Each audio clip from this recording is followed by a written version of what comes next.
ni chinwa duasa mene wo baba tena se ansa na kasebo pemu no a de ase eno ababa to aso don hwere ba kontam wo no ayeme Akosua Agyeiwaa kwade boaten na ena NPP amanyoko no wamo anchan ena yebomu ediafi Nyame ya domu a ane nyina ehwe kwan sir NPP amanyoko no general bosman da to so duasa bako wambekwa akoto aba na fe wanmoyi frankatuni a wabatom aboama party no afra domu akwatomu na 2028 atumi aboa na wanom hyehyɛ ya wodo ya wamo presa de ebe na amanyoko no bedi nkonim na fe yi enuoma pa aba wadi agu akonyamu no wasori fra akonya so a womo so baba to aso no wanom tumi ayene saa na Ghana fo beka yi a 2024 NPP amanyoko bre akoto aba wamu di nchopoto nam sunti na safi word na ho akwakonya pa sa frankatuni a wombe yi no no sabie wogina brane se konkomani agyan na wo ye no kora firi won mu a ewo se na adwene mu bobew wonimu di ankasa ne nwoma nim konkan na afenso wo ye obi a wo temate Ghana fo ase na wonim wo man no ya ho kira ye namuo ye hawa ye namuo ateche ne nyoma hodo bi a ewo so obeyi Ghana fo de firi mu sa nyoma no nyina ana NPP amanyoko no wo mane da kwan se wombe enya nipa osombo a wotesa na sa nipa no wo bibia bia wo betumi ade aboa pagya wo sono ma na Ghana ma yenso ya ta kire bi na eno na anam so ma nei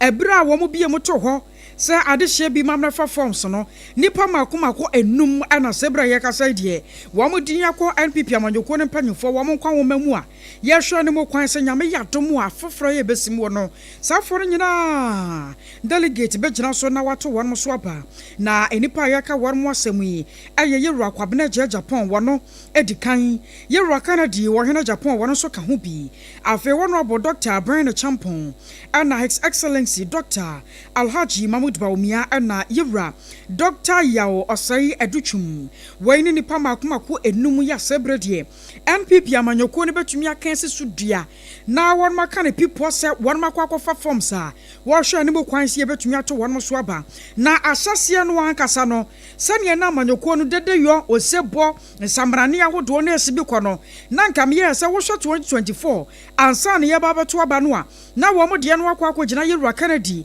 akompra ko Japan ana fe Dr. Alhaji Baumia sampanyimfo mienu ntamwo sa ye betumi ayimu baako na fe woto Frank Adiama NPP amanyoko no na ewi akira Dr. Alhaji Baumia di nkunimu no na se afe 2024 yakwakoto aba ma ntwodi aba enti wose wo mo se nya nipa foforo enimo foforo no nyoma foforo ya wo betumi di new ideas aba na enipa makomako numu a won ma yi wo mutie no enkame yesa sa afo no nyina wo bia so gina brane se konkomani ya gyan ya yese ho na ekwo ho na eba ho na ye yi na firi mu ama foforo aba behemu eno so akwa ya semsebe ya nyame ya domu a January bosome no ewa fimpimienu ana aduonu nsia delegate womo abakere wan madwen ede afa ho na yanko no yamane boni a woto yankra finkramantamu nana opon checheku asem yi bae de wode akira aba bepem sese wono akasa nto na numutuwe na sane ehwo hyehye yankasa sibi ko yato faye no womo yemu enchimu Opo kwaba mama me joso na nioma mboko de adom ni ahwe ye me gidi sonso ho ye nyame adom yes ye wenu adane akwada foforo so da bia de baba bia different wo na wo ye na wo ba ya na ese wo nante se ne yesai me da se okay no kwasem nie memmo MPP amanyoko no abaso esanse ye hwe na wotwe dwuma so a omadia we edi adanse se wo man Ghana yen abakosem efa eye kwan a yedi edwuma ewa amanyosem no enyi epem ekonenim a ekaman ti se yesuade enche ye ene hwehwemu beto odwampo kire se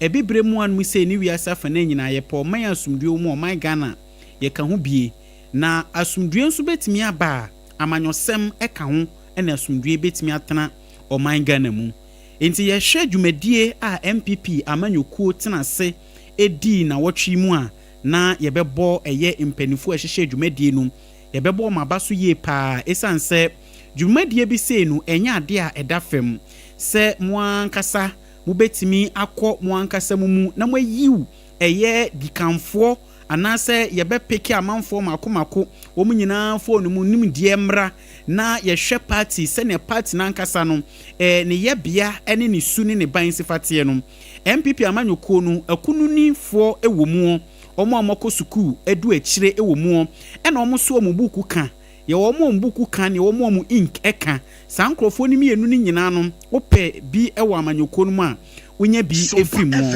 na ye hwe empenifuo efiti yewura kwabena gye Japan ye hwe ne somo de ba besom party no se general secretary former general secretary na mu ama ye man suspension obi anka na bamu ebebu esanse ne mfefuo bi te se era Alan Kwadwo Kyerɛmanten wo ne afoforo bi eka wo nyina fi party ni mu nanso ebra party no esanso from no abotayama ntimi ama ntemo mo te omo ho but ye hwe kwamena gye Japan senia ne ye bia ne su sifatie ene ne dibre ekuta no ewo MPP mu no kwasem nie mebo na ba so pa esanse wa kyerɛ se o ebema mpa ena yesi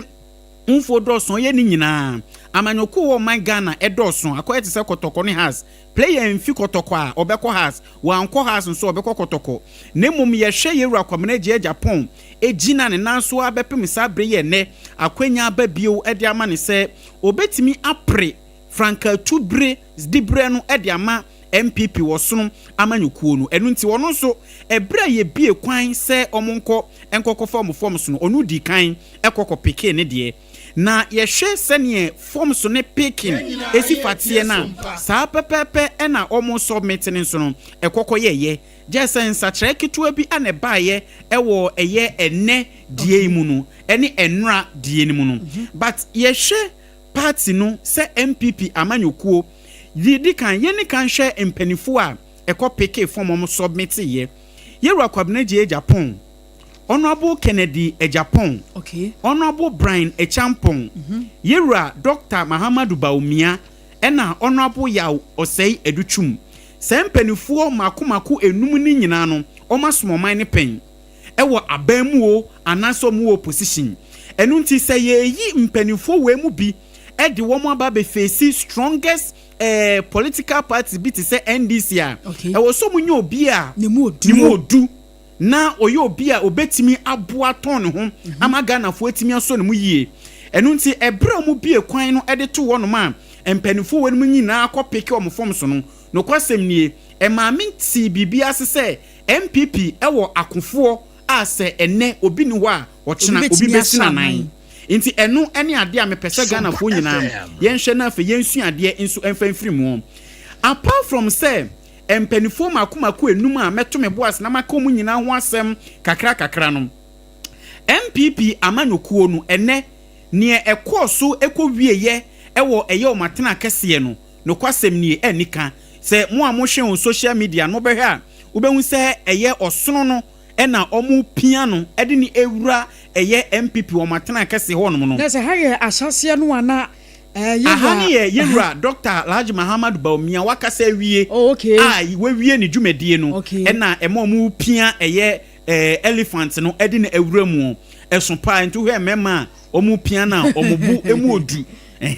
chese party na nkasa no eye political party a ejira ne na so da bia me kan se mi se Oman Ghana open one of the stronger political party a eye MPP. Why? Because NDC enye political party NDC amanyokuo no eya manfra then obetima okay for wadwen bra sa no mo koleti omo ho e no mo de be form eye omo dibre ne okutom se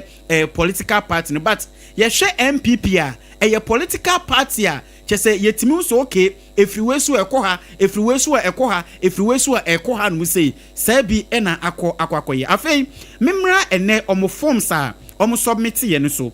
nipa dom a omo chehia ewo MPP atena kese ni nyina no ebinum mpo edi kan ba ho eda adwoada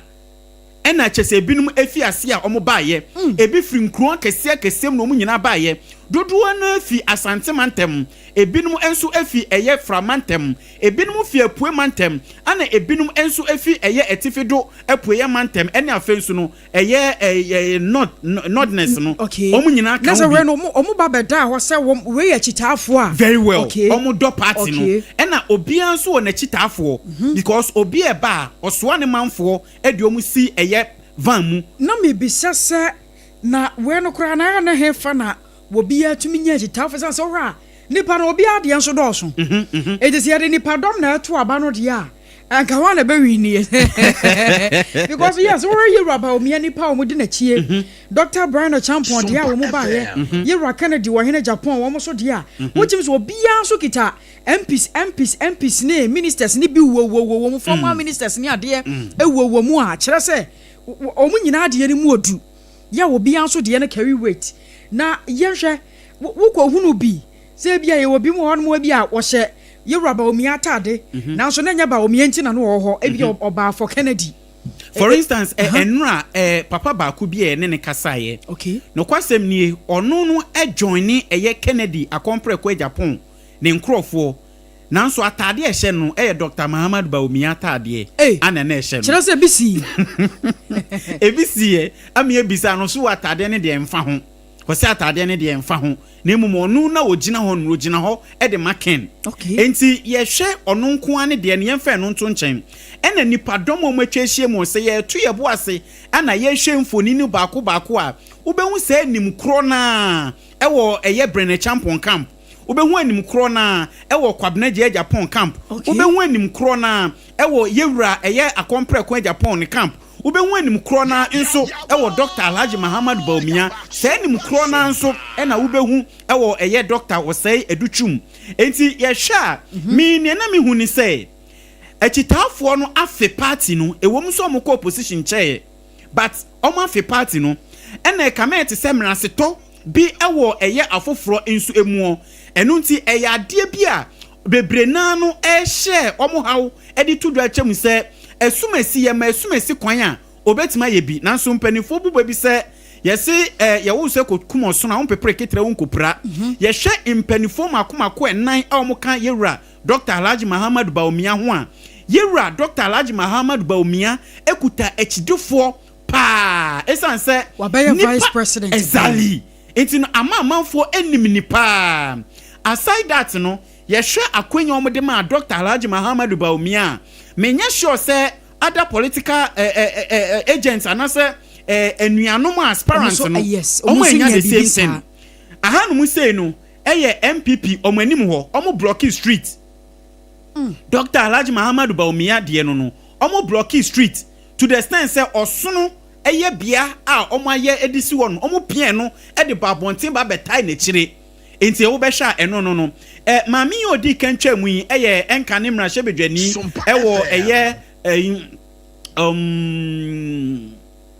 mekai ye hwa no asa na wo si Yewura asenso bo achi ginam ana Yewura ginapon susu ginam ewo hanum sei kire se safo ni nyina no wo mu nyina e wo no mami ayawo so west yes former MP no ono ena obetwa mu ekoye no ena ye hwa ni odi so no eye enkane eye lance minister wo ono so ena wo chia Yewura empani ti ubeya aha sei no eye mrahye mo abesom oman no epen ene asoafo bi ena wo mu nyina no eba betai eye Dr. Alhaji Muhammad Baumia chi no eno ye hwo mo ba betai eye Dr. Honorable Kwabena Kennedy Japan echi na no kwasam ni se eye mrahye bedwafo enyanso to mrahye bedwani etimi ebabi Yewura Dixon adomako kisi ono eta ne chire ansa ana afoforo bi a womo no eka ho ebie enkane mrahye bedwafo ni bi mpokra omuluso mu seat no na ebi nso eta ne chi but ye hwe senia na cloud no esifa eji Dr. Alhaji Muhammad Baumia atum na no kwasem nie ahanum ye bra na Brene Champion eba no nti wo be ha ne ho kani ena odi nachi no ena enkane eye mrahye bedwani nso no kura maami dokua okogina ye ewo eye okankwe north eho no nso olusu ye 2024 ye nti ono na odi Yewura Brene Champion echi oboduku blue no ɛna afoforo bi a ɛka no nti yɛhwɛ sɛnea ɔmudi ɔmudwuma so na yɛkɔ abakɔsɛ mu a neɛ metimi hu ni sɛ MPP empanifoɔ abie kwan ɛde ato ɛhɔ ɛde ama party no kyerɛ sɛ sesei no wɔn a ɔmugye ɔmudibrɛ ɛde firi ɔmo nsɛm no saa mpanifoɔ no nyinaa nsa nso mmra party na ɔmo bɛgye no na mmom neɛ mehwɛ ne sɛ yɛto aba ne wie a wɔn nhwɛ na nkabom sonko entimi mmra esan sɛ ɛhɔ mpo krompo na ɛyɛ party no headquarters no webehu wei a na wahyɛ da atwe ne ho kakra webehu wei a na wahyɛ da atwe ne ho kakra but yɛhwɛ mu ahanum sɛ ne yɛwura kwamna Japan ɛna wɔn nso n'akyitifoɔ ɛne ɛyɛ ne pamfoɔ ɛbra owie submit ne forms no wie na ɔkyea no ɛna ɛno nso yɛhu ɛwɔ hɔ nom nti ne ɛkɔ so ɛwɔ ɛyɛ ɛhɔ nom ɛna kyɛsɛ na ninkodi nkomo emfa emra na presidential elections committee secretary Ayora William Yamua mamene no enkonko kasa na yenhwade wopanye kase yakrasa sunjenka wo enka wo so na mabo adwuma ti mame mammo ni adwuma MPP fo pedase ya misha eme yehwa sane modemo nhyehyɛ egu akwan mu asase mo de betu dwa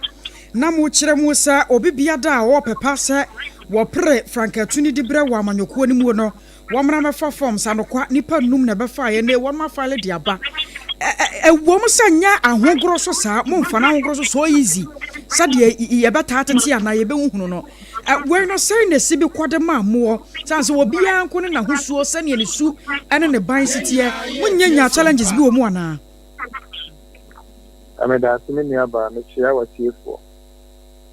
the American said so far so very good. Challenges to be in your announcing you encounter challenges to be or yet. Yamiadom or number ya can say 29th of last month, July no, and National Council, MI General Secretary, they issue statement to your open nomination and the party ma or more interested or more baby party many. I acquire pray to me 2028 no make a form and the European and the deadline the nano at the close of a nano nipa the kind of fire normally 5 and a 5 now so I submit to all forms no and then the last 2 people and submit here Dr. Naomi and then Honorable Dr. Agyeiwaa okay enti sasa efru nadre krono ano nyade amoba biem ebia na obi nso wo pepa se wono so ba fa bia there be statement na general secretary issue you know on my party for Sompa FM the duration the year 29th na you know e wo muta kwa akonya no ho sa akopem next 28 August enti enena chi no akwanya bia ni ho ma obibia fofo dia so betimi aba be form na wa submit yenim se kwa ne say no a ohwa yewura kwabna Japan wode ka de nanode sema tudwa yate bi bebre yewura Canada wo hene Japan so aka ne de Dr. Brian Champon ana fa yewura bawumia ana de otwa to okra Dr. wo say yodo twim wo nyina nipa num ya won ba fa form se no ma file wo bia de na semu atudwa ye hwe kasa twetwie enuoma ensam fata de be ma bi kura mpo yetimi aka se nipa so mesia na so benten de wenti possibility si ebetumi ayi na firi mu ana so manfo kura ntoma no ye high no anyam bia no mutietie nsam wo no ekode ma party no se betumi aboa mo dachi ana abatom me bakasa ani se obi a obefa form bia no the committee no training approaching to say yeah as a committee no there's a directive na party no so say yeah more ya homo den say yeah dwumadie no pay yo any fine yeah penye ye dwuma enti ya ma wo asia say ye nyina obi afa afen so wo mo nkasa na wo mu gyina no so any wo mo chita afo so nkasa ya busia atonya na ato na atehie kwa corporate ni wi a ye nyina ye abusia naba akoma eki yebehia obia nso ekitafo na yetimi de afa for pray tumi ne ensa tumi aka nti omoko na omobo ntoa no obi biara nhwe ne kasa emu yie eni na kitafo nso kasa obekasa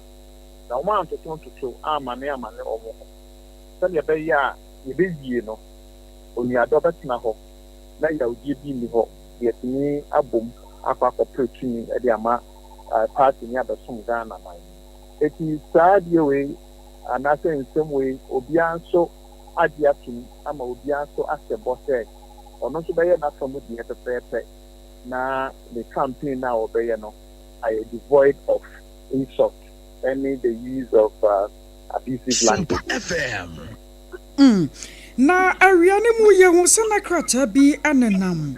yɛwura Canada wɔhene Japan the campaign team na wɔn matwerɛ saa krataa no yɛwura kwasi kwatena na ne nsa hyase a na wɔkyerɛ mu sɛ asa NPP empanyimfoɔ no ya election committee kura mo ka ho bie no akɔkɔɛ sɛ mɔkɔ gyina yɛwura baomi afa ya animu na wɔm sɛ munya nyimɔnimu deɛ nanso so no sɛ ne nsɛm kan ya ne nneɛma bi kwawa wa atu ne seria bi si bi korɔ no deɛ kam yɛ sɛ wɔno mom na mo prefer sɛ nka wonya flag bearership position na nka mo pɛ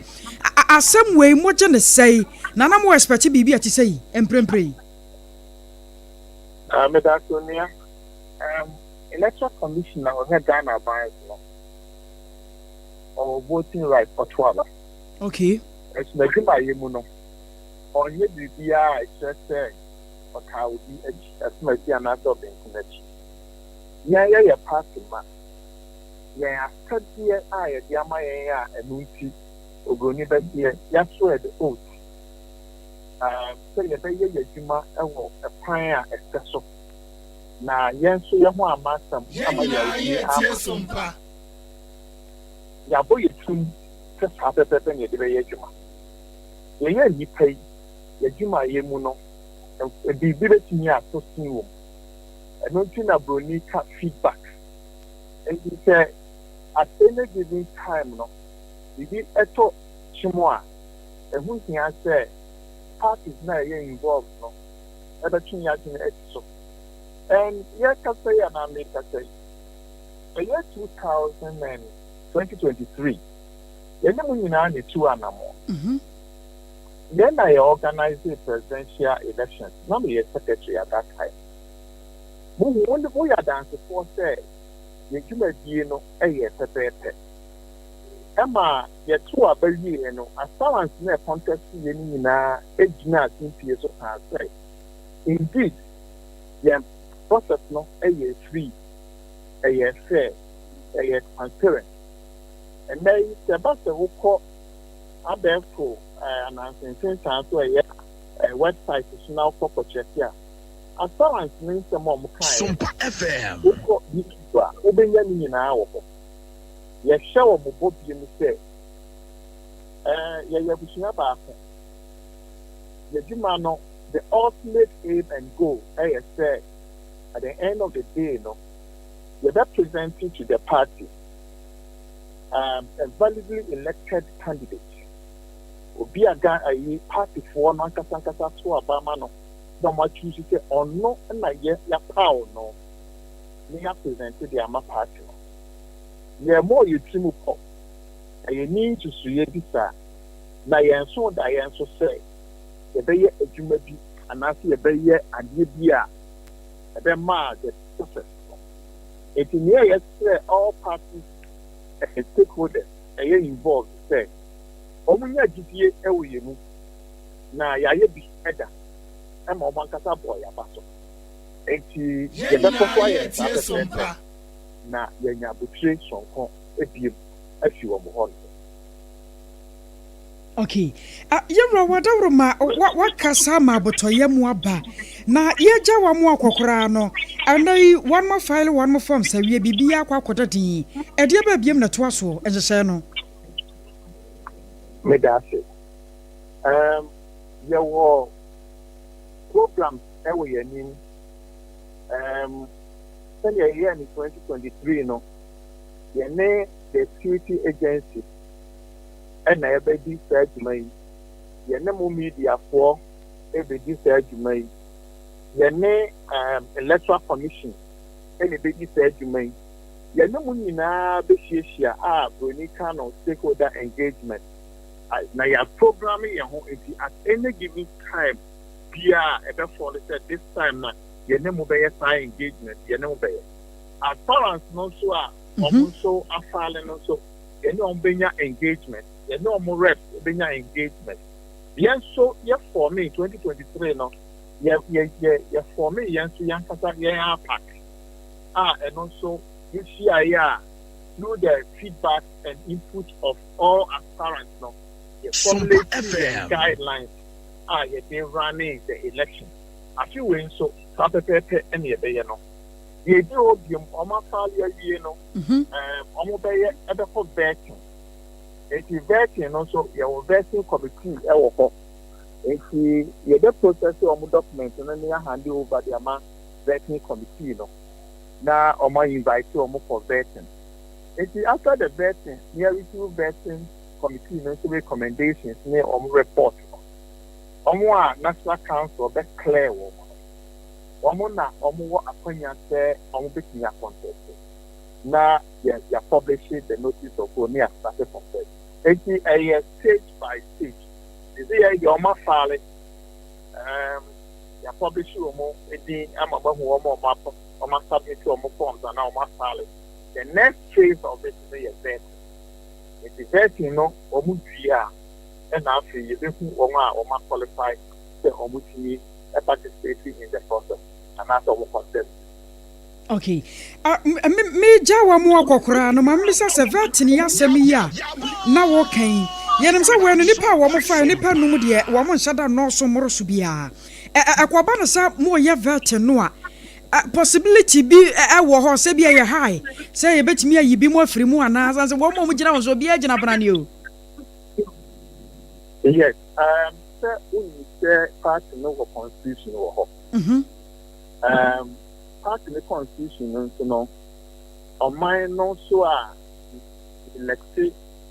flag bearer now presidential candidate. Or Baba Bidina, not the Apam Dadaa, or Baba Bidina, or man,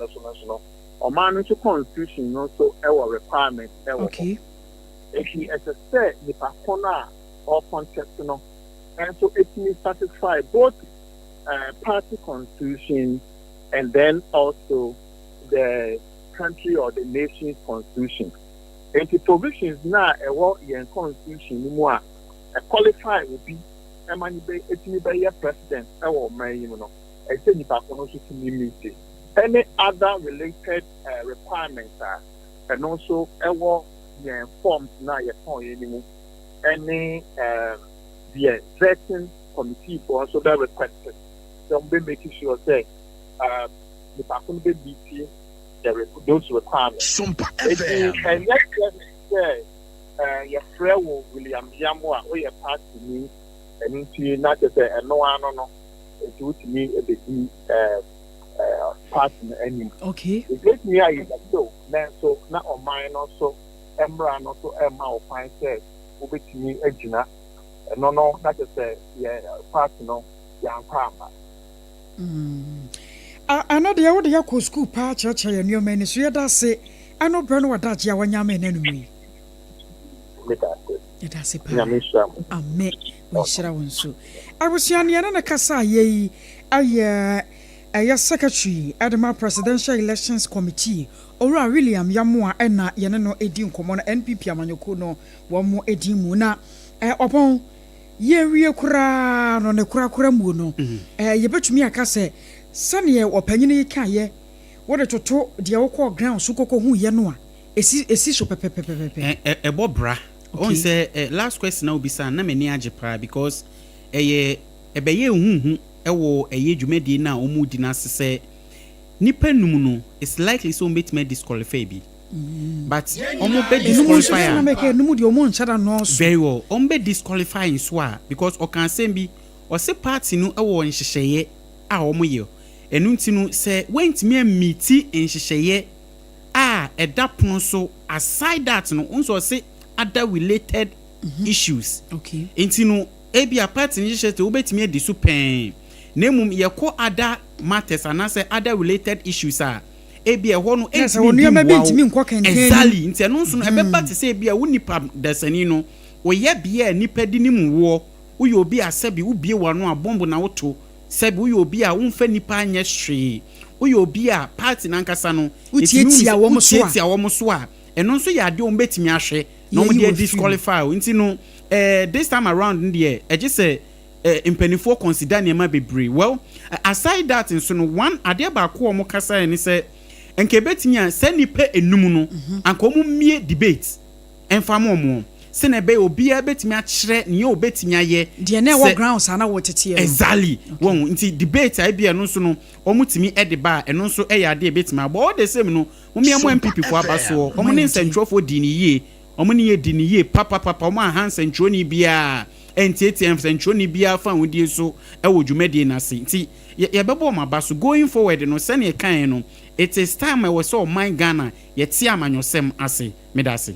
medase abusua wai ayama ne boni a cha se ebra mpanyimfo numi obi a sha se so woyi ne ti mako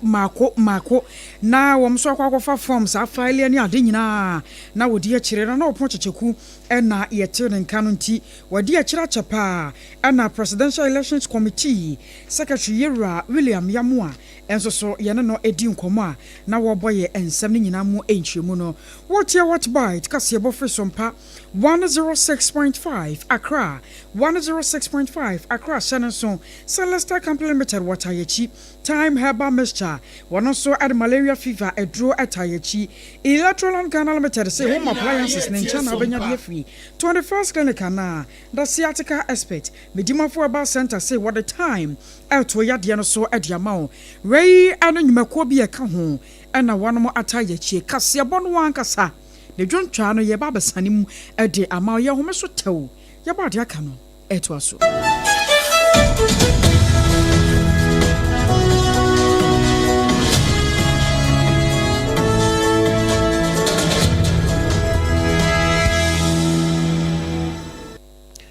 Sanetie eno eya Sompa hot bite no num mpaimu ebesene kro no emu kase na yede Electoral baabi wa wutie yimbia Facebook no so no Sompa 106.5 FM Accra kan hokọ na fe kọhye wo hye no na do adwen kyerɛ so eto na yewi a yebekenka dia maw ma menwura mu waso no wono ana ne nam ho apaso Dr. Alhaji Mahmoud Baumia wode ne nkrata akɔwie no ne nkasa mu na ode ba beto so abekyerɛ sɛ eba adwen popa ye dibu man dia wokura bi won kan na ada atiefo ne nyinaa ne sɛ Ghana mamu ekoso mampani akufo ado apensu sei odi mu ntintima pa bibi te sɛ Bank of Ghana wo gold purchase program wo ka ho pa wo so ho dai ene wo yi kyerɛ mampani afa gold for oil ono a eno achi sɛ ye na ye kokoye Ghana card eno nso na dwempo na abia ene mobile money ene emu interoperability agi ba bia eno nso ye ono a agenda 111 wontimi nka mfansie wono a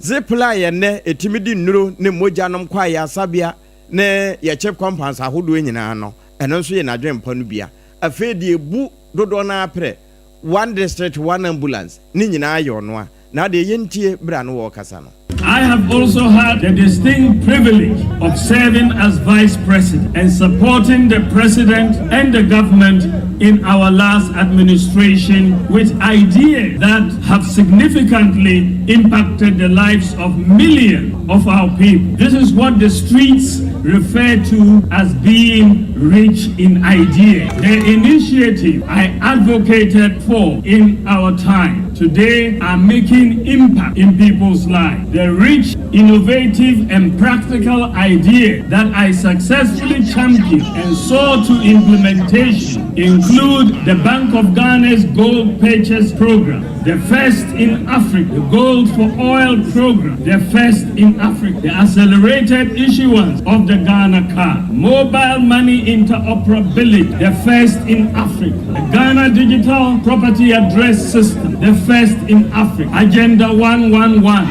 constituency, one ambulance, the zipline drone delivery service. Eno Alhaji Mahmood Dr. Belbel Baumia wano ena ekasa ye se eka adwen a yedi bu man a se de oba pa mesa afre no no we nyansa container ena ate se wo boboi enti se ye ka aman mpanimfo abedi o man yi so a wono sei abiribie da dodo na no se vice president a wotimi bo adwuma pa. The implementation of these practical policy initiatives has resulted in many people saying that I have been the most effective vice president in Ghana's history. This implies that given the opportunity, I can equally become one of the most effective presidents in Ghana. As we go forward, ladies and gentlemen, I demonstrate my strength by getting results, not by making noise or by insult or by bragging about money. Eno na ate se Alhaji Mahmood kasa ye no osu we ye dwuma o enye kasa na ate se wo kyerɛkyerɛ die obetumi ayo ne die wayo pen. Eno achi no Dr. Alhaji Mahmood Bawumia ekoso ene Ghana for MPP amanyoku achidifo a wanum enyina akwahia mu ewo wom head office bra wokofe ale ne form so na ne kasa ya mu bio no ene wo sei NDC amanyoku wose wom sebisebio wom ni Adepa bia ede ma oman konkro Ghana wose wo hwemu afempinu ene aduonu ena 2024 ebra wanum ko asena ni mu a wanum awe mekire MPP eshiwrado wanum we ya no wase na MPP wanum de niema bebre na agwa kwamu a nanka eba beboa pa nanso esansa na ho kire kakra efa ni sikasemu na aye something which is there no enumu NDC fo ehye da ede entro ne nada na ne enokore ese ana wanum ede chi Ghana fo adwene ama Ghana fo mpia nkwankwankoto aba ma MPP amanyoku a kakra bi a wanum pie ya de wom kwato de ma NDC amanyoku na wo kan susudua se NDC amanyoku eni opani asesei wo bu oman His Excellency Ora John Dramani Mahama bosha wanum hye wo man yi no wom nyemu kwatampo na sabi wanum yemu half kra wom atranko a ene na danko a ene wom didi wo man yi so. It is becoming evident that the NDC does not intend to fulfill the lofty promises they made to Ghanaians in their quest for power. The promise to pay cocoa farmers at least 6,000 Ghana cedis is one they don't intend to keep. The promise to institute a state of emergency and repeal LI 2462 to fight galamsey is one they do not intend to keep. The setup of the gold board, execute the gold purchase program is already unraveling as miners are reluctant to sell their gold due to the unattractive prices of it. Remittances have reduced by 50% as a result of the misalignment in the exchange rate across the different foreign exchange markets. The promise to allow free expression is one they do not intend to keep.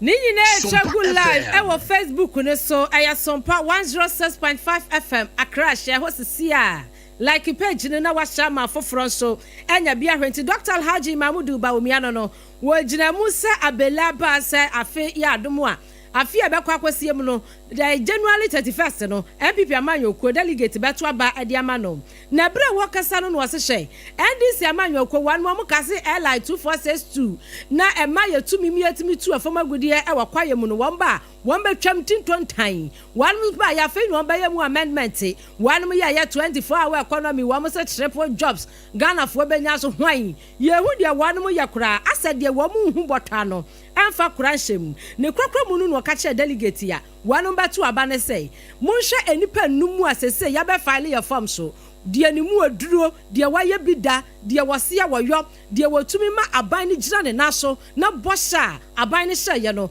wodi so no eye me Dr. Alhaji Mahmood Bawumia. What the MPP and Ghana need is a strong party that can hold the government accountable for these promises. Bawumia has always done that and will do that as flag bearer of the MPP. For the various candidates contesting the flag bearership, ask, won't Ghana and the MPP be better off if instead of focusing your guns on Bawumia, you focus on holding the government accountable to show that you can lead the MPP in holding the NDC accountable. Won't Ghana and the MPP be better off if instead of focusing on attacking each other, we focus on selling a vision for the party and the country?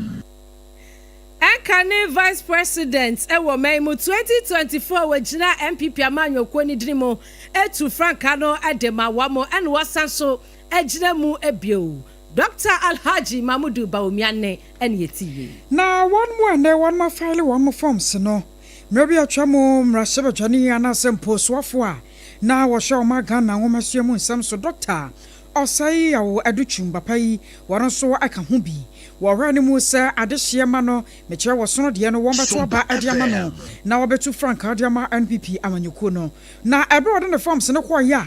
na wane osono mane kasano wacha sano kwasem wobi anyuma ne bedi na chie na wano diane nioma pa wabeye ebra no watia akonya se soafo no wo Ghana ya nwoma suaso no eno na wasedi na chipa na wosono mano hwaso no mutumi de to aba adema no wose won kan fa nwana no mfa ntune ho na mom ebra na amra bi atwam Ghana mampanyi na danko akufu adotia akonya so wode free senior high buy no wose na pensoa wo shot to nioma ma Ghana fo bo won mo sam sraw edema no aye nyamfom so bi amfiri ho enti we kura ya dansede se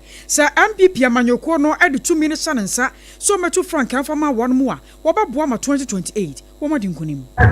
the Minister of Education, having been given opportunity by the President and Akosua, I began my work transforming public schools. I began my work bringing STEM education to Ghana, revamping TVET education. Now the testimony is there for you to see. I only do evidence-based communication. What I have done is there for every one of you to see. Now is the minister who did a great job for this party, did a great job for this nation. Stand in front of you and want to be a flag bearer. Here is a flag bearer who is a I was your way, Doctor was say your duchum no na dead denua a war in Tino. Amana Casa no wakasa the Abana now so dead and we're watching no a mood day aye and a nam swama ne Casano aquaquesa. Ene wasono krona one bofo sese ne nam ho apaso wono ma etwen wonti se won be pre Franka tubre dwumadi anase ho position no na Asante Mamponde Shewura Francis Adenimo no woka ho na ekwawie wo so watwe asensen ne ebusa ne se adentira esansanya de edikan ni 2016 se wotwen wuti ene wie ye no 2020 so wo mo ba ho no so e ho so san betwen wuti na we de aden na watwe asensen no wo se wo hwese de sika no wo mu a eba ne se afo mu aba eba ya den pa so obetim de ne ho abata eba ne san so a na kabima men kan bi ye wo sona manyoko num no wo mo ka e de ahye ama akwakoye kan ka bi enti oboto mu nyedura e den pa se obetimi aba den so ne se watwe asensen ni nyina no wo de na chita nyina ema wono ma aka wo mu ejina mu no ehira wo mo kosakose te nyame de kyeyen na wo pepon de to so de duasa ba ko afeda no duru so no wo mo kokoto aba no a wo mo yi so no ba wo betimi adi so no anim amankunim ayene dia 2028 what's a party ni form no krata no ye ton 100,000 or 1 billion OCDs what do krata na ba ubeba between 500,000 or 5 billion OCDs and son was a chia at the fufuro bi omodi abeka ho mo se efe ni development fee ya no kwa 4 million Ghana cedis or 40 billion OCDs into kani nyina boma 46 billion OCDs yenti sa development fee bi asemi bida 2014 ye ko akansi no akoyi franketuni no krata no kwa form no party no ton 10,000 Ghana cedis filing fee na 75,000 Ghana cedis ukabo ma na 85,000 Ghana cedis 2023 party no ton form no 50,000 and a filing fee 300,000 ukabo ma na akwakusi 350,000 Ghana cedis the entire Yewura Francis Adenimo so watwe ne ho afri contest no mu no eno ho enyi ano ene wode abetudwei Openi awonu wo hye enkramantam no eso eye Mami Lenda obene wa okru ɛna wade afutuo akwama MMDCs ya wanom ɛwɔ nkranpomponi ɛmantam no emu na ne nyinaa ne sɛ wɔfrɛ nsɛmtwerɛfoɔ nhyiamu wabra wɔhyia MMDCs ne nyinaa ɛnɛ da ya meno kasa ya na nafutuo no ɛna wɔtu wɔn fo sɛ ɛkame ayɛ nansan upie mu ɛwɔ Regional Coordinating Council RCC wanom nhyiamu a ya na ɛbrɛ ne bra no wanom di a ubehu ane se MCEB DCEB uwabani dini yase absent wawaya nani pie nu amane nsa so na wo kire mu sei enye meetings bia ana wo ama wo pie betumi aba besi wanamu wase ekame yese nansan eye agye no ho entre hadodo ene wo bekwa MMDC wei yase wa ma ni pie aba e bi kura document bia na wase nipa ne sign na ni pie ene eba be sign dia ma no wase entumi enkwasa eye sa adwuma ene sede e wase enwema ekọ official duties ya e wase MCU kro anase DC kro etumi hye no ye ni yie no eto ase sede ma me lenda okuru obrewa Sompa echense eni. Some of you have surrounded yourselves with personal assistants who have virtually taken over your official responsibilities. If you have decided to bring PAs, let them be clear. Their roles is strictly to help you organize your schedules, manage your time, and provide administrative support. Your PAs are not to approve documents on givements and not to represent you at official meetings. This must stop immediately. Assemblies cannot run by unelected, unappointed individuals hiding behind your authority. Enwachi no mame leda obrewa okuru etu Ghana de hia se ye yo member pay ni anya spectators na ye nyina ye citizen ye ka citizen dia wo man no eda wakoma so yi wose eniema bia ya ebo man form no ye hwa ni yantwe ho firi ho wose wo bekwa ba bi na street light is wo na kwabra na hye bola e wase ebe wiase na asa na achia ne pa ubekwa baby so no obi ahyeda hipu bola no de abeto kwanchan e ka ho bi e na apia mu ankran popuni matam a ahonidie no enye entini Ghana for so yehwe afi na nanum ahemfo so wotu wanum fu say. Let me remind all chief executives here, your performance will be based on 3 clear areas: sanitation, street light, and enforcement of bylaws. This will be documented in my report to the Ministry of Local Government, Chieftaincy and Religious Affairs and forwarded to the Presidency. To the general public, I call on all residents to report faulty street lights for quick action. Take responsibility for sanitation and avoid indiscriminate dumping. Stop mounting unauthorized billboards and assist security agencies in protecting the public infrastructure. I also wish to sound a caution to persons who steal metal and covers and sell them to scrap dealers. Please, you are warned to desist from this act. Anyone caught will be severely punished and dealt with by the law. Yechiwa wasu ebeye he sanopa koko openi okasa yeyi eyankramantam eswani mami Linda obnewa okru Ghana Tourism Authority ana ebo amaniye yi womo kyerese wonmo twa womo ne atwa ne ma bia na Instagram no social media no ya agye ne ho entremena ye pa ne nyina no ayese womo kyerese wo bowram wo kwa menkroma Memorial Park wono no a jase sane wonmo se bia ye wonom ne akwa aba no a wonmo atworo de abo wana se weizo no a womo atworo de abo ho no ebi mo keka se ene womo sesa no aye no obakọ se woba kenzuo se woba keo untimi hunu sane omba so mo kyere kora na womo kyere sa antworo ya no a womo ka no womo sesa bibia aye atoro aye na adasem aye bosremuka nipa biri na bua papa se won mu twa kabane srete de hye womo emane ne womo ye pe na so Ghana Tourism Authority womo nyoma dwuma sa na womo sra Ghana for se enya dia sa weizo anasa akwa aba no a wokokwa menkroma Memorial Park a won ma tworo de abo ho no womo asesa no akwa no ba bia na sa ne atie no a ye sa na tie akwa aba no a bo ho weizo no a ne bo ho no mo a womo sra Ghana for se ye mfanya adwuma sa na maame efua wajeto wano aye chief executive officer Edema Ghana Tourism Authority wano nanansa asha secretary ase na anam so ma Greater Accra Regional Minister wano monya Folenda Okulu wano so akasa ewa sa asemi ho a ya wacheche mu sane akwa aba no webo ho no kra emfa so Ghana yenya frim In Tuna, we are showing you, the Honorable MP and the Electoral, that we are going to stay as peaceful as you've come to meet, better than you have met.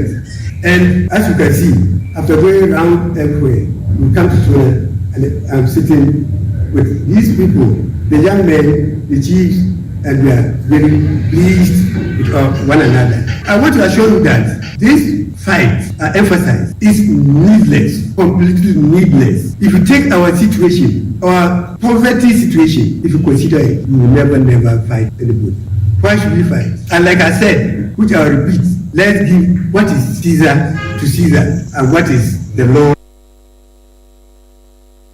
I was Yawasi and Sabakama Melinda Oklunino at Yamama Muma Yankuti. That's to the mayor, and so far now from the mayor, he's handling those things. You said he didn't want to talk. No, he should be able to update you because that was about a week ago when we engaged. I tasked him to a specific they should agree on whatever name they want to use there, and so they've worked on it. So he should be able to update you. They have. This is a genuine concern. This is Greater Accra. Greater Accra is for the gas. I mean, how can we sit in Greater Accra and expect Wezo is for the voters? Are you getting? So they have legitimate concerns. I mean, these are real concerns that needs to be addressed, and so I will support them. Why not?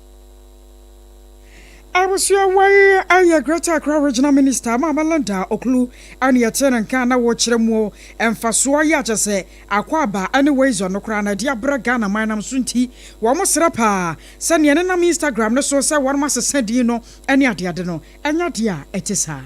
Ma yanko adanse afaho. Nano awrahusama esi ye ma wo man nyina brise kase ne yefiraye. Bra helicopter.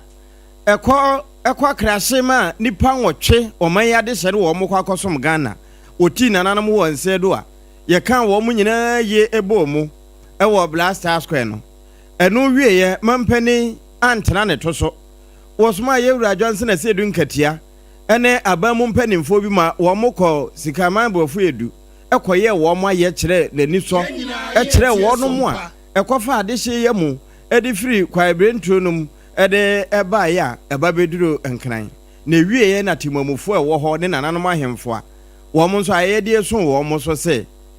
sabi baifo ba na ade enso nani de mampani ayo no eboro wo mo adwene ntiase so de wonka ne se twedi ampon won hye na namu na de wahwere bia nso no basa yi adom won san so ema emra na emra ne moho na de amaze sei womo enhu de wonye won ho kura asa wonfa won ho nye fom ne yese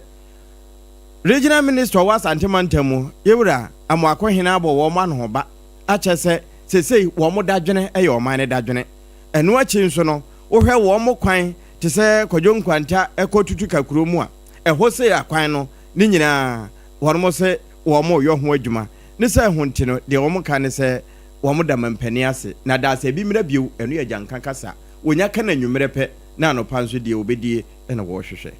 ena no kwasiada no ena beto dwase upiemu ewo srem mantamu a mechere Savannah region no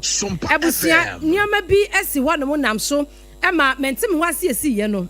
na enipa be sensia ena wanom eti nananom ensiedo na emprempre ya me no kasa yi opani a wono oyamrahye bedwani ewo wa west no ewo upper west region eyo no nyafo Peter Lunch ni tobu wakwakopie mo ho na wakọ no enye ono ko a ene koi wane empanimfo a wopiemo ewo eye empotam ho no mu a wamo eye ahemfo enaja wamo tetia wanom chacha mu a wanom ekoi na wamo kotu na kaba ena afesora ahemfo miensa yi ena wanom ekwa wonaso a wamo ekwadi nkomo na wamo nkomo twetwe mu no yenyina ye nim se upiemu ewo mrahye bedwafi a committee ya wanom ehwe defense and interior ministry no so no wano waya deputy chairman ewo someche ononyafo Peter Lunch ne tobu entini na wase wakọ no wane mpanimfo ekwakasa sade ebeya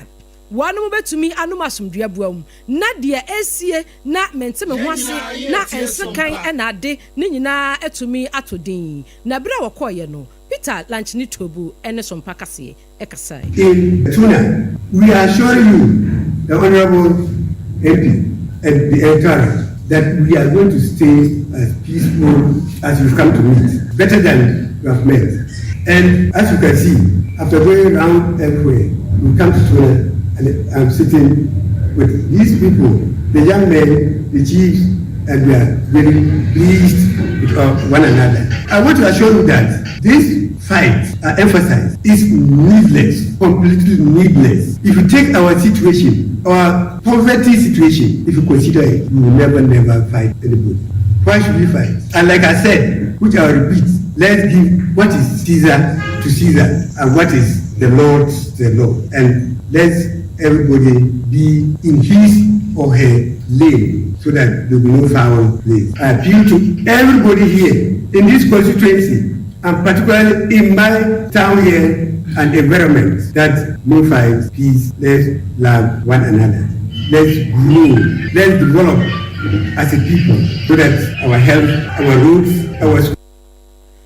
Openia wano oya mrashebedwani wa West onanyafo Peter Lanchini Tobu ena okopie mu ewo gbenyiri mentime ho asiasi ye eye solar tuna kaba epatemo eno na nanma hemfo bi ekoya wodom ekokasaye anno ya man boni ye wotu enkrofra sanchemantemu kwame redu ene ba wa mo boy amane se wo hwemu asoame municipal chief executive officer ya wono ewo soame woni munyafo Frank ousu ansa wabomodin ye pa ebra eyeja ya eno ato soame post office edwakese ya wo munmu no wabomodin ahwe ya ne adwerifo ma no kasai kosi se eja no dumja adwuma ko beye won ma famu die na eja no ano brase na anu na nei kasese bi akoso ewo ayi abankra chepanyini ena afa adwerifo no entam na wase won mu nyina no ba se wo beye na famu die na assembly no so atomaboa na wo mo de 50,000 Ghana cedis etumi aba beboa adwerifo no a eno no ba beboa pa se ne be na wo mo hwere wo mo ne nyina wo mo mfa pin kura mfa free se agya ne mu no wo mo sa betumi aka ne ma enkakra amene no busiafo a tonto kase to on eja to anman post office ma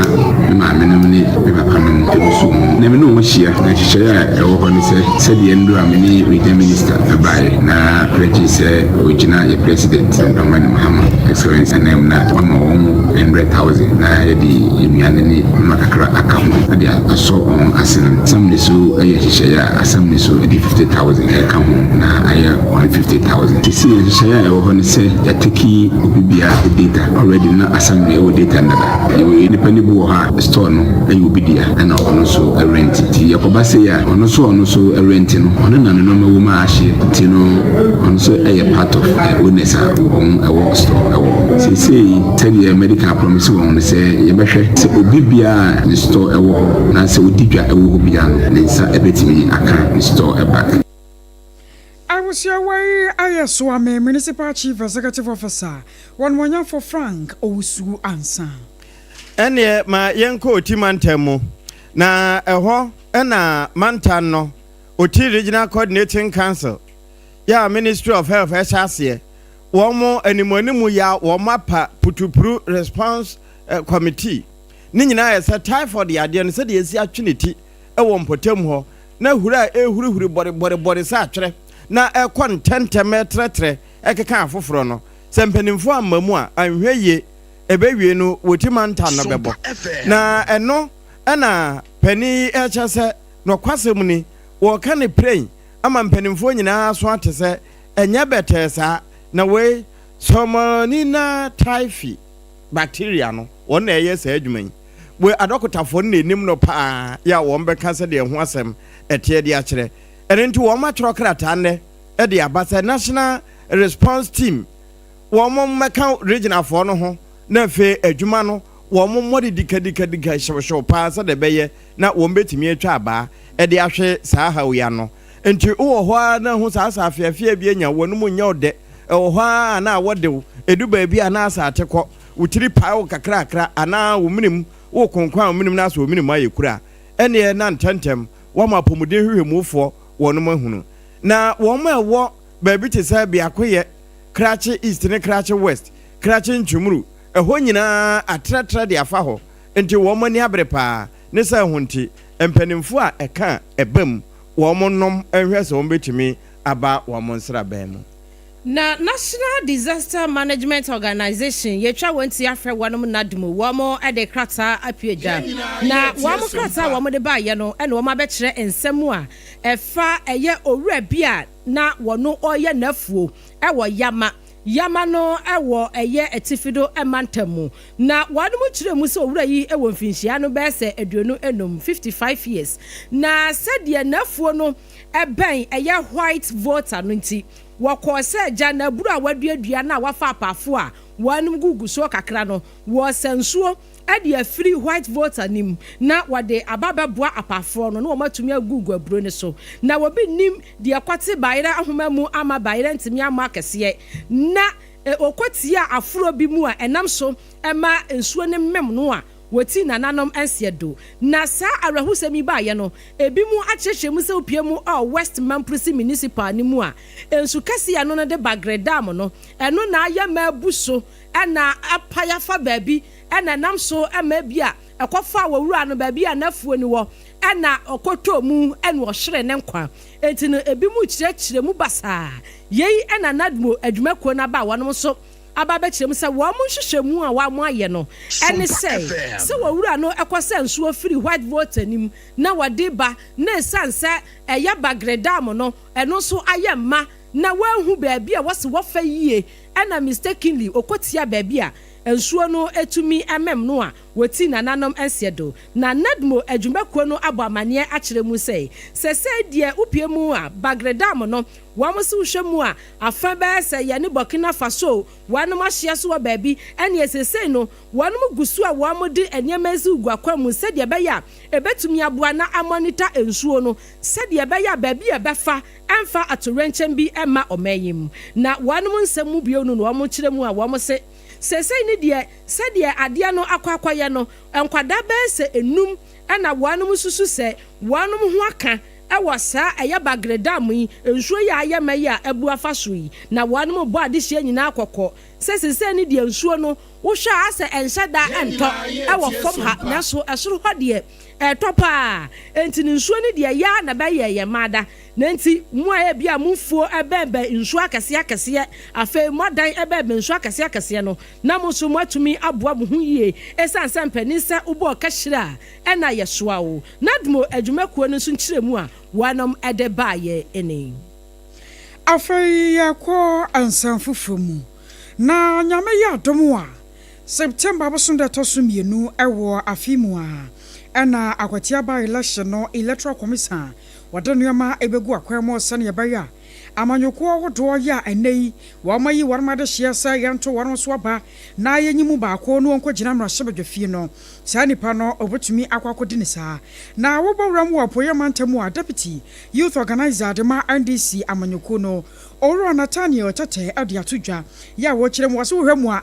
MPP wo muni asambia ka wo nsama won to nyina no akwakoye ayienwom Erade edi masemi mamio erade akaka wonko anu modenam wo enti won mu nya asem papa bi ya nka magana fo won mu hunu se won mu nyina so mfa nto abanfa MPP ana bibi etesa enu nti na won maka de akira Ghana fo se ma wo bia nkwonkwohwe enkwonkwoye so MPP ni na na tesu nti se wa firi mu ayansa nto MPP wo mo wrese ne be ya NDC amanyoko no betumi aba na nuoma pa wo mbeso mde gu akwam bo a wo made hye no wo mo ayenesa. The MPP have no message. The MPP have nothing in store for the people of Akwetia. And that is why when you come to the constituency, you can find out from your reporters on ground. The only message they have are funeral dirges. They've been playing funeral dirges for the past 2 weeks and pictures of the late Honorable Ernest Kumi. Those are the only campaign messages that they have. They've only been crying and crying and crying, pretending to love the late Ernest Kumi more than his family. But we know that it is just a ploy to take advantage, to farm for votes, and the people are not going to fall for that. I was your way a poem antemu Deputy Youth Organizer Adema NDC Amanyokuno Oro Nathaniel Tete. Ene yejina enkramantemu na regional minister ene wo hyansa ntwerofo no wo hye nyansa ntwerofo nko no no wo no hye na aban akrachefo e wo mantanyimu nyina wo no ka ho bi. Ne no ena ablekuma central abankrache pani wo ho ewura franken kansa wono nso ne nkase mu wo be chese se ye kan hunidie ewo ye mpota mu no a ubon se binuma pake ka agigya na manfo dan achi ene mmea ahodo ye krom finfini pa abrekuma centra eka ho bi na wonde eka de akere wonu mu agigya wonu mu ka anom ho sese wo mu ametwe anko ameto na se ebrebi eso a wo mu de adoma beto so abode donkomi ama scrab for ababesesa. Because Akosua is in our area, we have more than 15,000 mechanic shops in almost all the electoral areas in our area. In fact, someone comes in and decides that because they want to buy some parts at Akosua, they park their vehicles around Mataiko, which is also in my area. With the idea to go and buy them a part and come and fix. Before you know, these cars are almost 3 years, 4 years there. And so within the past 3 months, as part of our initiative, we decided to decongest the area. The only fortunate issues that we have is that we don't have land space to be able to move them there because they have been there for 5 years, 6 years. Some of them, we've taken them on. In fact, we seized the vehicles. Some, we tax them to pay 3,000 cedis. And some, we tax them to pay 2,000 cedis. As we eni a woti ye abankra chepeni owo ablekuma central ene na afa yewura nkansa franke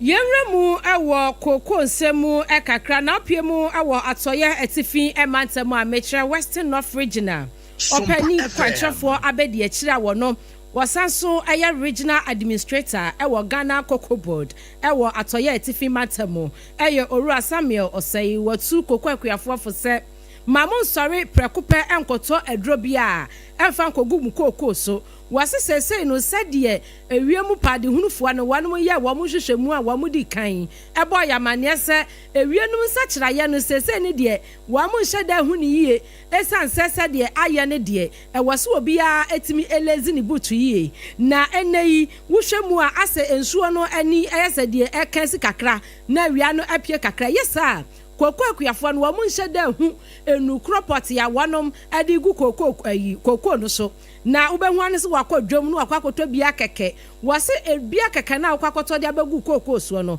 ebetumi kura adede omo frɛ no black posse anase anonom ayo koko no ebewiase no na koko na sei entin ansa na wodi adrobi ebagu koko so no wanom awo koko extension officers wo hɔ no mo a ubetumi aba wo mamane na wo manya abokyere akyerɛkyerɛ wo no mo abɛhwɛ koko no ani enrokura wodi koko no so a ebeboa. Yeah, Adepa kwente kwa for yemi kimi se edu sa meni so anom papa omo se yimu ayu edu koko krani na se koko no kuma na aba no won tan tra wo fu ma nkoda ni na etum na je se edi aye nyina ekuafo da bia wo bia no mo papa tema pewo extension officer no koko krachi no mispe o na prepare akwan na sebi mo coachhead office ahodo na mo koda o mo mu bi o mo mambi power mo ti bi se koko do bia keke ni mo extension officer do be kire wo no na udinya koko input shop na odi apama no na Adepa kunzo ba boy metimi apewe ni anomo swati o yeko nde ko kredi be tin ku fuma be be adwini se ayo ju no ko anya flower nyete ne mu no se be so betimi ayi yim kaka kama information dey afem enu achi no Owura Samuel eka kire akuafo a wanu mudua koko se Cocoa Board wa mo ankasa e legal department ya wanum fight se e bia wankasa koko na wo ye no de waso mfa ma illegal miners no ana small scale miners no na obi ebeye ka na chichie bi na obi aton ne de ebe wiase no ni abetu koko ni nyina yese an enkwape no de sa ensam no abedan won mu a wo mu lawyer fo a wo be didi ama wo na wo matumi akompensate you Piafo na galamsi fo bi eta tawo no wo no mana na fo no baby da no galamsi fo bi de o mo mahia kwesi mi tell piafo ga ko bele ole afo ela piafo bi na nim se ye wo atoye ye legal department ya ye director of legal ya wo lawyer fo pa o ma be ni bia na obi tatawo se kokoko no da me ye bo no si na bo so o bo aton se kokoko fa ma no o mo ska mi se the other was ko bi se o tukuku no na o mfa ngutu goda kaka bi se sebi obe nu opunte e de ye nya mo ndulisia o mo ni abreke si tukuku no mo se tika bamuti o mo akuafo mo bi ani abre kaka bi se sebi na ye na yo ga na ye kuku nte fu ma na yo ga bi jato my to ntas no emma garanti fo ne mo bi ta Openi okasa ye deputy director and osanso ye regional administrator e Ghana Cocoa Board e watoye tifi matamu Owura Samuel Osei. Now, Acting Commissioner, Adema Aircraft Accident and Incident Investigation and Prevention Bureau of Ghana, Ayora John, Kunya Womboti, na wapanyipa no ade ato Ghana fo nyina anim wase na wanu hunu sɛ nneɛma bi ne nam wɔnkyen so asɛ ade hubua aba bato Ghana fo so ebi mokura ampo de ayɛ jam sere ne ade wɔ so mekɔ bo ase mekɔ fro helicopter mekɔ bo ase ɛna saa nneɛma no ɛyɛ ma ehubua bi aba bato Ghana fo so sɛ as wɔ mai mu no sɛ bi onya fa wiem hyɛ pɛ na so okɔwu wonya fa wiem hyɛ pɛ wɔ kɔ akɔhye wɔ sɛ saa nneɛma no a ɛnenam no wɔbɛsere sɛ ɛwɔ mu sɛ bi asi pɛn nanso na no nkyerɛ sɛ wɔn helicopters nyinaa sɛ bi asɛsɛ ne gu hɔ ana wɔn wiem hyɛn wodɔ yɛ wɔn wɔ no sɛ bi asɛsɛ ne gu hɔ wɔsɛ Ghana ɛde nhwɛmu mapa gu akwan manu ntiti kura mpo ɛna ama nɛ wɔn mato nsade afrɛ nkurɔfoɔ maaman so America ne China sɛ wɔn mɛdom mu a wɔn wɔ ɛna wɔn nim deɛ mapa wɔn wɔ no wɔn fa bɛka Ghana yɛn so yɛ deɛ ho na afei adekodeɛ pɔtea ɛna no wada wɔsana abosonda ne tɔ so ensia wukɔda yɛ dabɔne ɛde ma Ghana de hyɛ no saa deɛ na etimi apa ne poma sibrade afiri hɔ na no nso nkyerɛ sɛ helicopters awodoɔ ɛne planes awodoɔ wɔn wɔ ɛwɔ ma Ghana mu nyinaa no ne nyinaa sɛ bia gɔzɔgɔzɔ asɛsɛe ɛna egu atenae hɔnom anam so ama panyipa no aba abɛkyerɛ mu wɔsɛ na no wɔwura bi ba ne nkyɛn na nkɔma wɔne ne babɛdi yɛ ɛne na sɛm wɔbɛka nyina kyerɛ sɛ ehubua yɛ abɔ no nya asɛm ketewa ma nanso so yɛ no na wɔsɛ nka Ghana fo nke yɛhwɛ wɔsɛ sɛ bio nsuo fa aba no nkyerɛ sɛ wonum nsuo biom enti sɛ kɔba no sɛ helicopter sɛ bio akɔkɔ hwie Ghana de hwie nipa makomako nwɔtwe ato agu ama wɔn ma hyɛ dworo ba na no nkyerɛ sɛ helicopters ne nyina no yɛba abɛgya aforo na yɛhwɛ ne kwa ama Ghana yɛbɔ ka nam so nti wɔn srɛ sɛ wɔbɛbia da bambɔ ɛbrɛ a wɔbɛforo wiem hyɛn ɛwɔ ma Ghana mu no ɛyɛ munchemu no diokono enkono echiripo enkono ene enkono 99.99% na se wo furu wiem hyan e wo ma Ghana mu nko a se helicopter ana se plane ankasa na wo be furu kura no a ne nyina no wo bambo mu no egita mu wo ha munchemu adiokono enkono echiripo no enkono ene enkono 99.99% ya eno no kire se wo betumi akwaduru ba bia wo kɔ wa bere ho ntechema bia na no de ne de nkwanhia na beto Ghana ye kwamuo ena wi akira ema ye nyina ekuta hwenhwemu nam so nti wo mo ka de akira manfo se ma yensa mo nkwankyere nkwankwo hwe achi mane nsa nka aka ye asem yawo ene neoma ya na no da ne to ye na mom ye hwasa Ghana neoma pa ye wo helicopters aye wo planes awodo ya ye wo no ye betumi aforo na Ghana adisika aba oman mu na Leicester Company Limited and a comfort yama on enumere yasa ya toothpaste na brush na won wodi apo ya pose papa ye boapa e mani padua no ankasa no wosere nya hoden na sane nipa bia wo se achinam no sitie no wo ya toothpaste papa wo ya brush papa ye betumi aboa wo na de twiri wo se a ankotu moja bia ewie kyere kura no ankofo ha kase bi amfa mrew afi na kaka be yiniti afi na num kankan be yiniti afi na kyesa nneoma bebre na ha se yiniti dabi ya toothpaste ne brush de anam sempanyefo age atum no my Ghana ya age atum nti eno ane wo so bia wo yusuo wo kwa so Leicester Company Limited de na papa 0501 61 9588 0501 61 9588 ana mpanyifo ni nkomo medimafo aba center na yeto so ne yasori doctor we na demra na ye na ade anokwa wo hyemra empa ho stroke wo tu ase diabetes wo tu ase mojabro so kidney failures ana ya wo mu nsam aye medimafo aba center doctor tamra so se enkancho se na kira kwan na nya yira kwan kora wo de kopoku yase mayira na wo nyira da na emomo ya de ne de bejira eya akra kuma senso agogo one government school in edin hwani mu ya de bia ye bodie ye bia na fa ko na so ye na won hwentu ase mfama wo 0244 77 4282 0244 77 4282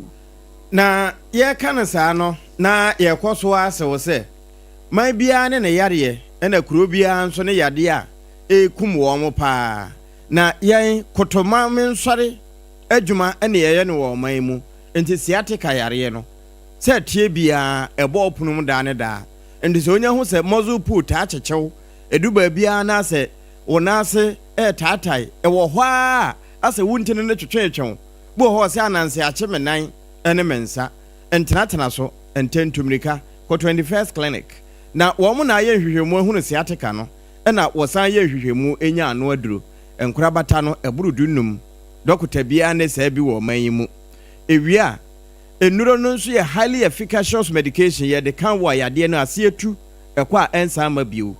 21st clinic kuro ya ɛna timi twa ntoma si wɔn koko etwa bosompoko bruni kurom ɛkɔsa sciatica yadeɛ enti yadeɛ bɛn na ɛtew so a wɔn mu ntimi nya hwehwɛmu hunu bra yɛatwe mogya ayɛ lab ɛho yade kora ɛtew so ɛne nti kan ho ɛ sɛ wɔn nkran ya tantra runabout no so a Dr. Sisters wɔne na nurse fo ne adokotafo no wɔ hɔ wɔn bɛhwɛ o sɛ si ama ho atɔ edi massage na ɛyɛ hɔ a physiotherapy ɛyɛ hɔ a ebia na ɛyɛ scan ɛno nso wɔn bɛtwa enti techiman deɛ AGM bank dandada no so nyankwan no so nkransa children's park nkyɛn hɔ a press before bank ne nhwɛ animu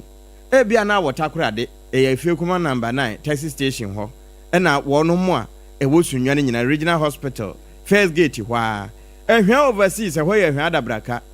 ɛne timba market nkyɛn hɔ ba bia Sompa 93.1 wɔ no ɛhɔ apɛ ɛna kaasoa obonkwa no so afei tema Rome asodan n'akyi wɔn ma ɛwɔ takwa nyinaa kɔ Roman stores wɔ 020540311311 bɔne 020540311311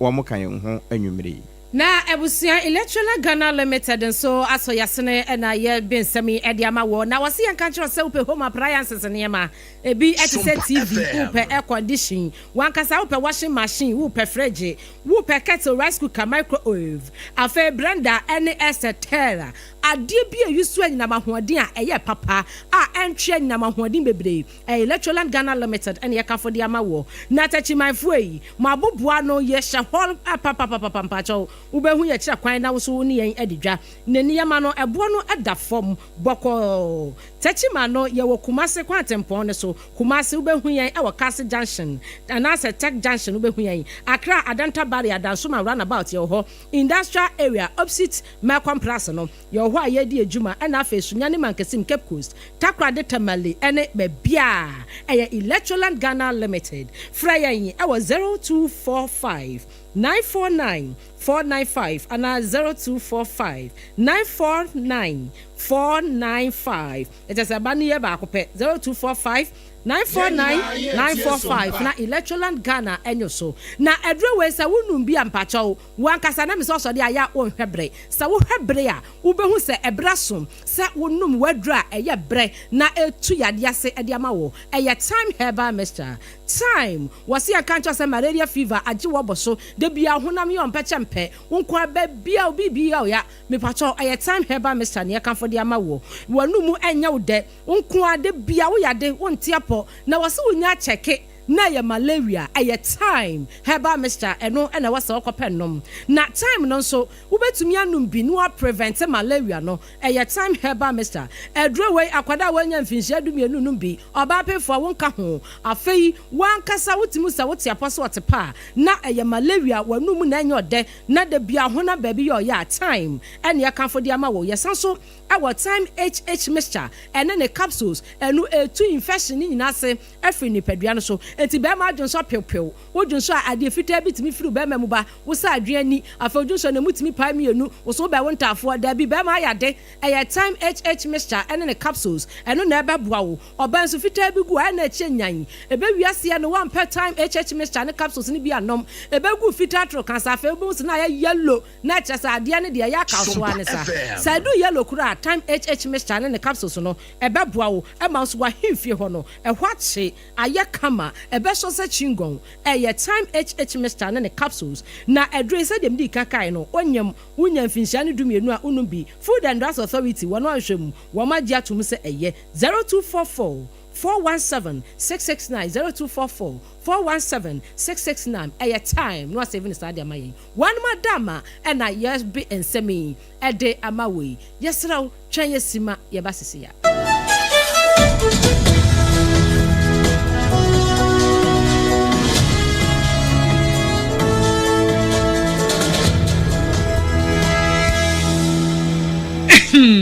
medo edrano pa wutimi to wo boase etwitwiwusi o ado na so ni se me de yas toothpaste ene ne brush ene twitwi mesima menya homka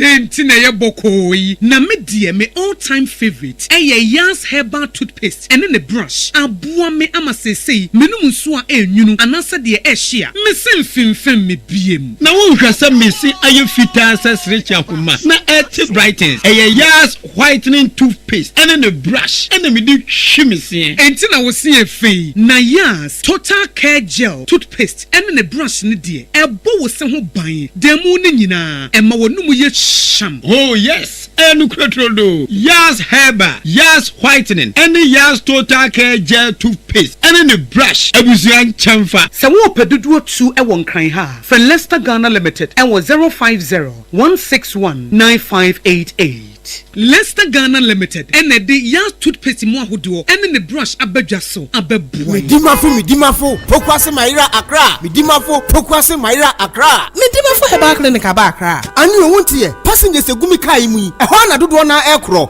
Ene sa Accra ne botem yedemu. Ani yedemu ampa. The say de edutwam Atlantic International University. America memu. Abo Dr. Adujamfi Babaso. Honorary degree as a professor in biology in herbal medicine. It is said here ayaresa no aye more. Oh, Mr. Minim wife ye kopa wo. 1 year 1 cedi. Nyin se ne betom ansa na yetues ka no. Me so me connection na enhyeda nkoyie na esakakra. Ti say wa page mu amahode bam. Connection ne mu de we. Obo wo de ba de kro. Wa ba do kro wo de ba de kro ye ka. Stroke nso de. Wa fa no small. Chese agidi wa wu ani de asie no. Yare bia etatia e wa Dr. Tamda so ani so. Diabetes, hepatitis B, prostate, hypertension, malaria. Yare bia. Kumasi say owo agogo opposite government school no. Ana nkra hanso obepiem e wo pokuase mayira kwan no so. Free doctor 0244774282 and 0500-727215. Midimafo Herbal Clinic. Wudimafo ne hwa. Kweku, minim se wa yeshe. Me kraman nane. Na so ebony show ho embaso. Mane honsepeno. Ebony condoms comes in different flavors and available in all pharmacies, chemical shops, over-the-counter shops, and pubs. For bulk purchases, contact 055-230-0075. Ebony condoms, Ghana's most pleasurable condoms. Make it worth it. We got peppermint, strawberry, vanilla, chocolate. We got peppermint, strawberry, vanilla, chocolate. Et dans les vieux mis à condom. Les condoms moulés à des listes en condom.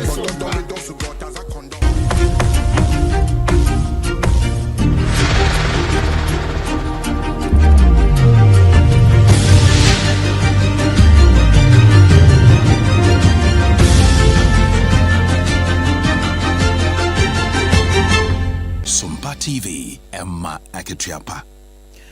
Nokre Emma Aketiapa pa ampa. We de ye de Sompa flight no 106.5 FM Accra. Ye tufa na yako Equatorial Guinea mamu. Esanse eho no senya adupre ana ship a eho kro no de o kitaka ya bebre se tebi abaka nsu neja. Na eho nso na wo wura sa wo wura afiri no a bataza eho no wo firi. Wei Equatorial Guinea mampani na nkasa Theodoro Obiang Nguema ne wofa ase nimpon bataza nimfoni ne daso no sa apani no a na woye Kane National Financial Investigation Agency ewo Equatorial Guinea bataza Obiang Ngonga wono na sese nimfoni daso yi na awrahosam ne se papa we na wofa ma fa ya fa ne wofa de fa ne nua yire no munyina fa bi fa ne baka ho no nanso enne de entansa wo mo de abone no enye Deuteronomy no a woyoye no ho na mom wono mo se wama woman na boka twitwiridie eno achi wasanfa nyansa kwan kura ma mansika wadada no adanani de apan kwanta ama akwakodi accounts foforo mu kura wode ayo no an ho yie de bia fa ma ne sa ho nti no court no kwa asetena na wono ma hyese wei enya de a wose wo mo tenatena so ne wo mo hwe anim ma wotimetena se esan ne wo mo nyina di nkyene bom nti wonkona wonkotena na duafie enkwadwendwen nneɛma ho pandwene ɔman ho yie nsua kwan abafa so a yɛbɛkyekyere ɔman na yɛakyekyere ne yie na sɛ wɔn mo bobɔ sika ne din a 9,000 American choppable dollars yi bi ɛno ɛne ntansa no ɛno akyi wasan dia akɔkɔdi $220,000 ne nyinaa wɔde paapa nkwanta ɛno nti no sɛ ɛbɛyɛ na wɔman no timamufoɔ kora ɛwom behu sɛ ampa man ne dwene wɔn mo ho no ɛni kwan sɛ wɔn ne wɔn mo tena ɛbɔ mframa a wɔn bɔ hɔ nti wɔn nkɔnkɔda na duafie mfinhyia no ɛnwɔtwe na wɔn fa mimiri ne nsini ne ndɔkɔnsini ofiri mu fira wɔde ɛno ɛyɛ asuadeɛ wɔn no de ntasuo timi kan ne nsam na wɔde posaposa ebinom mpokua no sɛ video no wanya bi ahwɛ a wode onya bɔ bataza obon sɛ apie wɔkyɛn pon actor ɛno ho asɛm no nti sɛ court agyeri no na mmom ɛnyɛ de ɔde yɛ amanfoɔ ma no a sɛ wɔde wɔman ne sika apae nkwanta no so ne yɛgyina na ɛna nwumere yi no nsia bre mu kase yɛbɔ secure sanitary pad ka yɛn ho afe 21st clinic a wɔyɛ sciatica commandant sada ɛna Leicester Company Limited a wɔyɛ Yas toothpaste ɛne toothbrush Electoral Ghana ɛba electronics ne ɛho nsɛm a decoder a wobɛnya Sompa ɛtie wɔ so nyinaa ne nkyɛn na ɛwɔ Midimafo Herbal Center ya Dr. Time da so de time ato yɛn kase yɛbɔ yi so nti yɛde wo sie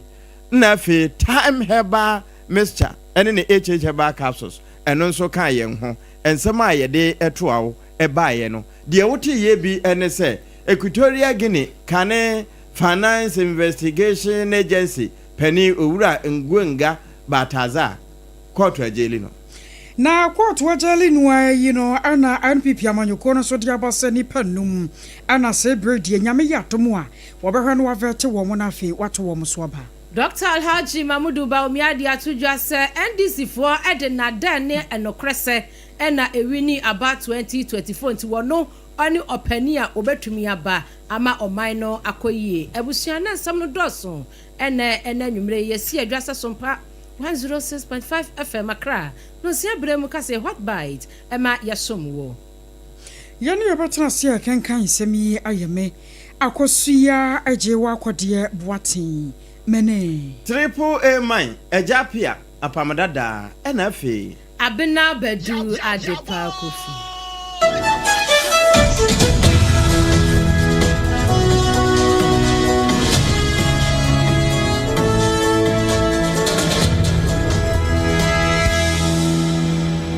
Mamenka bibi kakra fa makoma mu hine ho nkyerɛ wo obɔ me ne mabu